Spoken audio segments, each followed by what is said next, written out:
Hi guys, magandang araw po sa inyong lahat. Ito naman pong kaibigan nyo si Jake. Sa video natin ngayon, pag-usapan po natin ang ating mahal na First Lady Lisa Marcos.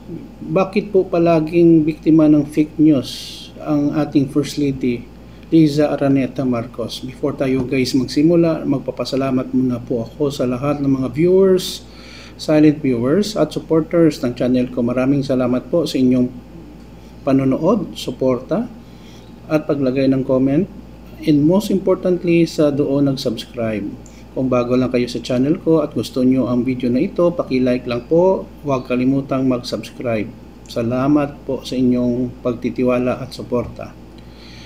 Alam nyo guys, bilang isang First Lady ng bansa, si Attorney Liza Araneta Marcos ay isa ding target ng mga fake news. Una dyan, nang pumunta daw siya sa US kasama niya ang kanyang mga entourage, nahuli daw siya, na-detain daw siya doon sa US. Ang mga fake news na mga vlogger, hindi naman nila specify kung ano ang kaso. Basta nahuli lang. Pinabulaanan po ito ng Malacanang. Wala namang ebidensya na nahuli ang ating mahal na First Lady Liza Araneta Marcos doon sa US. Ikalawa, may picture siya kasama ang mga kaibigan. Parang nagmi-meeting sila, fake news din daw yun, edited. Ikatatlo, may picture sila ng kanyang mga pamilya, fake news naman daw, edited. In the first place, anong makukuha ng ating First Lady kung magpa-picture siya na edited at fake at ilagay sa kanyang social media account? Di ba wala? What's the point of putting a picture na wala naman siyang interest, wala naman siya magiging makukuha kung i-edit? Nakakatuwa at nakakainis kasi maraming mga haters, mga scammers, mga fake news na mga journalists or vloggers na wala talagang maisip kundi atakihin ang ating mahal na First Lady Liza Marcos. Walang kakwenta-kwentang mga issue, hindi nila nakikita kung anong itulong ng ating First Lady, no? Una-una, siya po ay isang registered lawyer. Bar passer po siya. Nagtuturo po siya sa mga schools, sa mga review centers.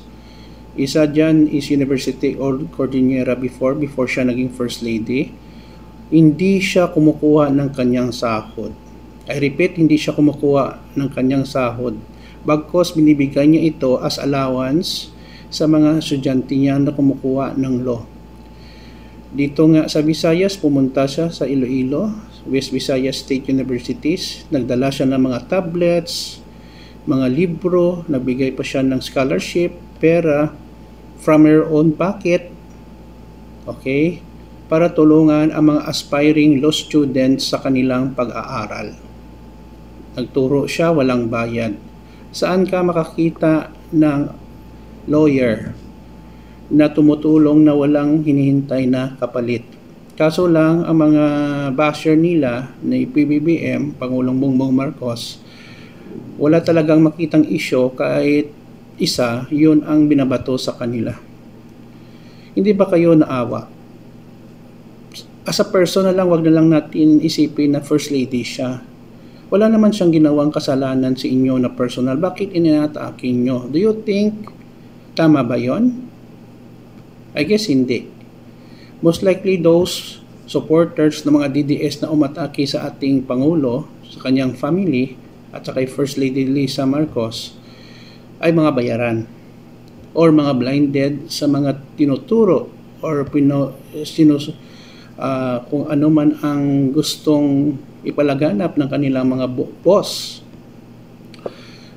Bago tayo guys maniwala sa mga fake news, hindi lang sa kaso ni First Lady Liza Marcos na biktima ng fake news, i-verify natin kung totoo, kasi baka mabiktima din tayo sa maling informasyon, disinformation. Yun po ang labanan ngayon with the use of social media. Digital warfare or cywar ang ginagamit nila ngayon. So, ingat po tayo guys. Please subscribe to my channel. Mahal ko kayo. Paalam.